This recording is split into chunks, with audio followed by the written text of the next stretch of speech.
ሀብታም ሆነው ድሃ የሆኑ የሚመስላቸው ሰዎች አሉ።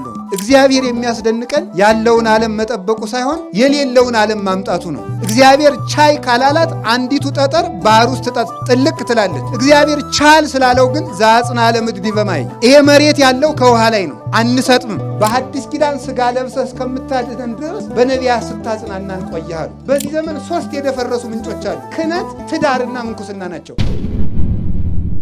በባህሪው ሞት በመንግስቱ ሽረት የሌለበት ቅድመ ዓለም የነበረ ዓለምን በማይመረመር ጥበቡ የፈጠረ ትንኝንም ሳይዘነጋ የሚመግብ ስጋችንን ለብሶ ከውድቀት ያነሳን መድኃኒታችን ኢየሱስ ክርስቶስ በልባችን አስበን በአንደበታችን ተነግረን ስለማንፈጽመው ስለ ቸርነቱ ከባህሪ አባቱ ከአብ ከባህሪ ሕይወቱ ከመንፈስ ቅዱስ ጋር ለዘላለም የተመሰገነ ይሁን። ላለው ሰው ሃይማኖት በልቡናው ላለው ሰው ሃይማኖት ለጸናለት ሰው ሁሉ ነገር ይቻለዋል። ሃይማኖት ማን ነው ሲባል በአጭር ቃል ሃይማኖት እግዚአብሔር ነው። ሃይማኖት ላለው ሰው ሁሉ ይቻላል ማለት እግዚአብሔር ላለው ሰው ማለት እግዚአብሔር ያለው ሰው እግዚአብሔር በልቡ ላለው ሰው በኑሮው በአንደበቱ በሁለንተናው እግዚአብሔር ያለው ሰው ሁሉ አለው። በዚህ ዓለም 2 አይነት ሰዎች አሉ ይላል ቅዱስ ዮሐንስ አፈወርቅ። አንደኞቹ ከአንዱ ክፍል ያሉት ድሃ ናቸው፣ ሀብታም የሆኑ ይመስላቸዋል። ሁለተኞቹ ደግሞ ሀብታም ናቸው፣ ድሃ የሆኑ ይመስላቸዋል። 2 ሰዎች አሉ። ለድሆችም ድህነታቸውን ልናስረዳቸው፣ ለባለጸጎችም ባለጸግነታቸውን ልናስረዳቸው ይገባል ይላል። ድሃ ሆነው ሀብታም የሆኑ የሚመስላቸው የሚባሉት ልብስ ለብሰው ከጸጋ እግዚአብሔር የተራቆቱ፣ ምግብ እየበሉ ነፍሳቸው የተራበች፣ ሰው እየገደሉ ሰው እያጠፉ ጉልበታቸው ሰው እየደመሰሰ ነፍሳቸው ግን የደከመች፣ በዘመድ ብዛት የታጀቡ ከሰራዊተ መላእክትና ከቅዱሳን አንድነት ግን የተለዩ ደካሞች፣ በብዙ በልዩ ልዩ መልክ ያጌጡ የተዋቡ፣ ነፍሳቸው ግን ከቁራ የጠቆረች የጨለመች የከረፋች የከፋች፣ እንዲህ ያሉ ሰዎች አሉ። ያወቅን ይመስላቸዋል ግን አያውቁም። ለእነዚህ ሰዎች አልቅሱላቸው። ባማሩ በተሸለሙ በተጋረዱ ቤቶች ይኖራሉ፣ በሰማይ ቤት ግን ስደተኞች ናቸው። እንዲህ ያሉ ሰዎች ፍጹም የተዋረዱ ሰዎች ናቸውና ድህነታቸውን ንገሯቸው በጊዜ ባለጸጋ እንዲሆኑ ይላል። ሀብታም ሆነው ድሃ የሆኑ የሚመስላቸው ሰዎች አሉ። መልክ የላቸውም፣ በትህርምት የጎሰቆሉ ናቸው። ሰማያዊ መልክ ግን አላቸው፣ በአርአያ ክርስቶስ የከበሩ ናቸው። ልብስ የላቸውም፣ ክርስቶስን ግን የለበሱ ናቸው። ምግብ የላቸውም፣ ቅዱስ ሥጋውን ክቡር ደሙን የበሉ ናቸው። ቤት የላቸውም፣ የብርሃን ቤት ግን አላቸው። ዘመድ የላቸውም፣ ቅዱሳን መላእክት ግን ሊረዷቸው ይፋጠናሉ። ስለዚህ ለሚያምን ሁሉ ይቻላል ብሎ አንድ ጌታችን መድኃኒታችን ኢየሱስ ክርስቶስ በሚያስተምርበት ጊዜ ልጁ የታመመበት ሰው መጥቶ መምህር ሆይ ቢቻልህ እርዳኝ ቢለው ቢቻልህ ትላለህ እንዴ? ለሚያምን ሰው ሁሉ ይቻላል አንተ አታምንም እንጂ ብሎት ነበረ። ሃይማኖት ሰማያትን ምድርን አጽንቶ አኑሯል። ብዙ የማይቻሉ ነገሮች በተፈጥሮ ያልተቻሉ በእውቀት ያልተቻሉት ነገሮች በእምነት ተችለዋል። እንደ እውቀት ሰው ካረጀ በኋላ አይወልድም። ሴት ከ45 ዓመት በኋላ ወንድም 90 ዓመት ሞልቶት አይወልድም። እንደ እምነት ግን ተችሏል። እንደ እውቀት የሌለ ነገር አይመጣም። ካለ ነገር ያለ ነገር ይፈጠራል። ያለውን እንጨት አጋጭተን ወንበር ጠረጴዛ እንሰራለን። ከሌለ ነገር ግን ያለ ነገር ማምጣት አይቻልም። እንደ እምነት ግን ይህ ዓለም አልነበረም፣ መጣ። እግዚአብሔር የሚያስደንቀን ያለውን ዓለም መጠበቁ ሳይሆን የሌለውን ዓለም ማምጣቱ ነው። ሰውም ጠበቅኩ ይላል፣ ሰራዊትም ጠበቅኩ ይላል፣ አጥርም ቤት ይጠብቃል ይባላል። እግዚአብሔር ግን ያለን የሚጠብቅ ብቻ ሳይሆን የሌለንም የሚጠብቅ ነው። መክሊቱን ሰጥቶ መክሊቱን ከቀበረ በኋላ አንተ ክፉ ባሪያ ለምን በሰጠው መክሊት አላፈራህም ቢለው አይ አንተ ያልዘራኸውን የምታጭድ ያልበተንከውን የምትሰበስብ እንደሆን ካውቄ ፈርቼ መክሊትን ወስጄ ጉድጓድ ቆፍሬ ቀበርኩት ብሎት ነበር። ታዲያ ምን አለው? ተአምረኒኑ ከመብስ የድሩቅ አነ እኔ ጨካኝ ሰው እንደሆንክ ታውቀኛለህ። ካልበተንኩት ካልዘራሁት የማጭድ ካልበተንኩት የምሰበስብ እንደሆንክ ታውቀኛለህ። ካወቀኝ ለምን ትያግባይ ከወርቄ ውስተ ማይዴ ለምንድን ነው መክሊቴን ያልመለስክልኝ ብሎት ነበረ። ታዲያ ይህንን ሊቁ ቅዱስ ጎርጎርዮስ ሲናገር ይሄ ሰውዬ እግዚአብሔርን ወቅሶታል። ያልዘራኸውን ታጭዳለህ ያልበተንከውን ትሰበስባለህ ብሎ ወቅሶታል። እሱ የወቀስኩ መስሎት ነው እንጂ እውነቱን ነው። እግዚአብሔር ያልዘራውን የሚያጭድ ነው። እግዚአብሔር ያልዘራውን ያጭዳል፣ እግዚአብሔር ያልሰበሰበውን ያልበተነውን ይሰበስባል ይላል። ምስጢሩ እንዲህ ነው። እንዴት ነው እግዚአብሔር ያልዘራውን ያጭዳል፣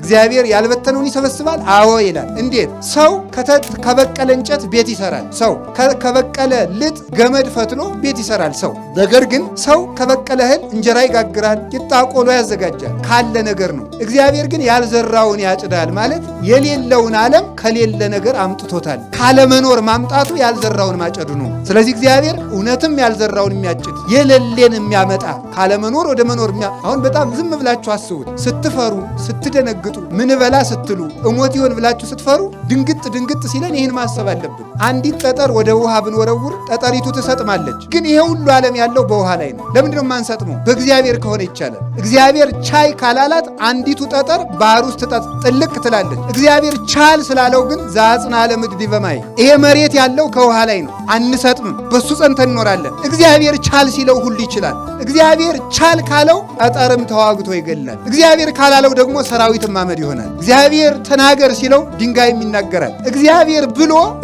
ብሎ መቅደስ ድንጋይ መቅደስ ሆኖ ይኸው ዛሬ እየቀደሰን ነው። እግዚአብሔር አልል ሲል ደግሞ እንደ እግዚአብሔር ፈቃድ መኖር ሲያቅድ ሰው ድንጋይ ሆኗል። ዛሬ እምነት ላለው ከአንድ ድንጋይ ሰማይ ይሰራል። ቅዱስ ላሊበላ ምድርን ሰማይ ያደረጋል። እኛ ደግሞ ምድርን ሲኦል እያደረግናት። እንዲህ ያለ ቅዱስ ሳዊሮስ ወኮነ ሰማይ ዓለመ ወዓለምሂ ሰማይ ኮነ ወስብሐት። ተመልከቱ። ለዘወለዶ አብ በምስጢር ዘይትረከብ ወለደቶ ቅድስት ድንግል በምስጢር ዘይትረከብ ወስብሐትኒ በውስተ ሰማይ ኮነ በዲበ ምድር ይላል። እነሆ ዓለም ሰማይ ሆነ፣ ዓለምም ሰማይ ሆነ፣ ሰማይ ዓለም ሆነ ይላል። ወኮነ ሰማይ ዓለመ፣ ሰማይ ዓለም ሆነ አለ። ወዓለምሂ ሰማይ ኮነ፣ ዓለም ደግሞ ሰማይ ሆነ አለ። ይሄ የተፈጸመው አንደኛ በክርስቶስ ልደት ነው። ሁለተኛ በቅዱስ ላሊበላ ዘመን ሰማይ ዓለም ሆኗል፣ ዓለም ሰማይ ሆኗል። ስለ ጾማችሁ ፈንታ፣ ስለ ድካማችሁ ፈንታ፣ ስለ ራባችሁ ፈንታ የማይቋረጥ እረፍት ያለበት ሀገር እሰጣችኋለሁ ለማለት ሳናቋርጥ እንድንቀምስ ያደረገን ስለዚህ ነው። እንደዚሁም ሁሉ መንግሥተ ሰማያት ፀሐይ፣ ጨረቃ፣ ከዋክብትን የማትፈልግ ብርድ የሌለባት፣ ረሃብ የሌለባት፣ ከገቡ መውጣት ካገኙ ማጣት የሌለባት፣ አንተ ትልቅ ሰው ነህ በላይ ቁጭ በል፣ አንተ ትንሽ ሰው ነህ በታች ቁጭ በል የማይባልበት፣ አንተ ንጹሕ አልለበስክም፣ አንተ ንጹሕ ለብሰሃል የማይባልበት፣ አንተ የገሌ ዘር ነህ፣ አንተ የነገሌ ገዘር ነህ የማይባልበት፣ አንተ ሊቅ ነህ፣ አንተ ደንቆሮ ነህ የማይባልበት፣ አንተ ሹም ነህ፣ አንተ አልተሾምክም፣ አንተ ባለጸጋ ነህ፣ አንተ ድሃ ነህ፣ አንተ ተምረሃል፣ አንተ አልተማርክም የማይባልበት እኩል ሰው ሁሉ ክርስቶስን መስሎ ወይ ከጉኑ ተመልከቱ። ለሃን ተመልከቱ። አሃደ መሬተ ለሃዱ ኖላዊ፣ ለአንድ እረኛ ለክርስቶስ አንድም መንጋ የምንሆንባት ወይ ወሀገራት ዘይትፈቅድ ተመልከቱ። ፀሐይ ወር ሀያ ብር ሁላቲ ያች ሀገር አለ ተመልከቱ። ፀሐይን አብሪልኝ፣ ጨረቃን አብሪልኝ፣ ከዋክብትን ድመቁልኝ የማትል ክረምትና በጋና ክረምት መዓልትና ሌሊት ብርድና ሐሩርና ቁር የማይፈራረቁባት ደዌና ጤና የሌለባት ማግኘትና ማጣት የሌሉባት ለብሶ መራቆት የሌለባት ሀገር ለመስጠቱ ማስረጃ የሆነን ዘንድ የቅዱስ ላሊበላ መቅደስ የመንግሥተ ሰማያት መያዣ ነው። ታላቂቱ ኢየሩሳሌም አለ ራዕየ ዮሐንስ ምዕራፍ 20 ላይ ሲናገር ተመልከቱ። ወሪቁ ሰማይ ሐዲሰ ወምድረ ሐዳሰ እስመ ሰሰለ ሰማይ ቀዳማዊ ወምድርኒ ቀዳማዊት። አሮጌው ሰማይ አለፈ፣ አሮጌቱ ምድር አለፈች፣ አዲስ ሰማይ አዲስ ምድር አየው አለና አዲሲቱ ኢየሩሳሌም ከሰማይ ወደ ምድር ስትወርድ አየዋት ይላል። ቤተ ክርስቲያን ተሰጠች። ድንግል ማርያም ለሰው ልጆች ተሰጠች ማለት ነው። በቁሙ ግን በሰማያዊት ኢየሩሳሌም ክርስቶስ ከመጣ በኋላ በቀኙ ለመቆም ካበቃን ዓለም ሳይፈጠር የሰራውላችሁ መንግሥተ ሰማያት ኑ ውረሱ ብሎ ከማስረከቡ በፊት ቅዱስ ላሊበላ ሰማይን አውርዶ ኢየሩሳሌም ሰማያዊትን አውርዶ ያሳየን የሃይማኖት መስታወት ነው። እሱን የሰራልን እግዚአብሔር የተመሰገነ ይሁን። ለጊዜው በእውነቱ እንዲህ ይላል አባቶቻችን ምን ይላሉ መሰላችሁ? በወንጌል መራይከነ ወበነቢያት ናዘዝከነ፣ በሐዲስ ኪዳን ሥጋ ለብሰህ እስከምታድነን ድረስ በነቢያት ስታጽናናን ቆይሃል። መንግሥተ ሰማያት ገብተን ፍጹም እረፍት እስከምናገኝ ድረስ በቅዱስ ላሊበላ መቅደስ ሲያጽናና ሊቆይ ያስቧል እግዚአብሔር ማለት። የቅዱስ ላሊበላ መቅደስ መጽናኛችን ነው እና ሁሉ ይቻላል። ይህን ያደረገው በእምነት ሁሉን ችሎ ነው። ቅዱስ ላሊበላ በእምነት የቻላቸውን 3 የማይቻሉ ነገሮች ልናገርና ስለ ሕንፃው አንድ ነገር ተናገሬ ትምህርቴን ጠቀላለሁ። አባ ጊዮርጊስ ዘጋስጫ አብርሃምን ሲያመሰግን እንዲህ ብሎ ይናገራል። አብርሃም 3 ጸጋ አለው ይላል። 3 ጸጋ፣ አንደኛው ምንኩስና፣ ሁለተኛው ሰማዕትነት፣ ሶስተኛው ባለትዳርነት። 3 አንድ ሰው ነው ግን 3 ክብር አለው። ስለዚህ አብርሃም መነኩሴ ነው። ደግሞ መነኩሴ ያገባ እንዳትሉ ደግሞ እንደዚያ ስላችሁ ችግር እኮ።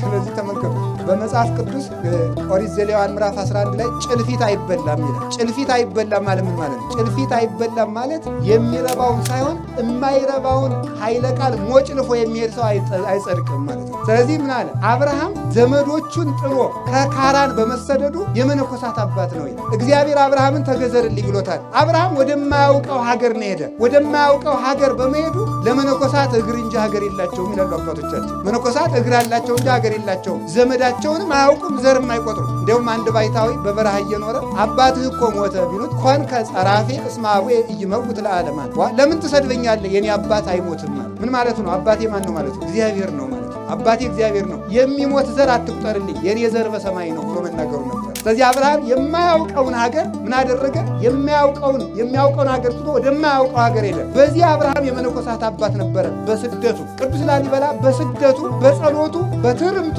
የመነኮሳት አባት ነው በእውነቱ ማለት ነው። ለሚያምን ሰው ሁሉ ይቻላል። አንድ ሰው አንድ ስራ መስራት አቅቷል። ለእኔ ለራሴ ምንኩስና ይከብዳኛል፣ ግን እሱ አግብቶ የምንኩስናንም ኑሮ ይኖራል። ላገባችሁት ብቻ ትዳርን እንኳን መያዝ አቅቷቸዋል። አንድ ሴት ይዞ መኖር በዚህ ዘመን ለወንዶች ሰማዕትነቱ ሆኖባቸዋል። አንድ ባል ይዞ መኖር ሰማዕትነቱ ሆኖባቸዋል። ቅዱስ ላሊበላ ግን ደግሞ ትዳርም እያለው ደግሞ ሰማዕት ነው። እኛ ከየቱ ልንጠጋ ነው? ወይ ትዳሩ አልተሳካ፣ ወይ ምንኩስናው አልተሳካ፣ ወይ ክህነቱ አልተሳካ። በዚህ ዘመን 3 የደፈረሱ ምንጮች አሉ። ክህነት፣ ትዳርና ምንኩስና ናቸው። ሀገር ሰላም የሚሆነው እነዚህ 3ቱ ምንጮች ንጹህ ሲሆኑ፣ ከንጹህ ትዳር ንጹህ መነኩሴ ይገኛል። ከንጹህ መነኩሴ ንጹህ ካህን፣ ንጹህ ሊቀ ጳጳስ፣ ንጹህ ፓትርያርክ ይመጣል። ከደፈረሰ ትዳር ንጹህ ካህን አይገኝም፣ ንጹህ ምንኩስና አይገኝም። ካልነጻ ምንኩስና ንጹህ ጳጳስ ሊገኝ አይችልም። 3ቱ ምንጮች ደፍርሰዋል። ስለዚህ በእውነቱ አባቶች የቅዱስ ላሊበላ ከሆናችሁ ወጣቶችም እርኩሰታችሁን ትታችሁ በየቦታው ፈረንጆቹ ሊጎበኙ እየመጡ የሚያስተምሯችሁን እርኩሰት ትታችሁ እንደ አባታችሁ እንደ ቅዱስ ላሊበላ ወይ ከተቀደሰ ትዳር ተጠሙ።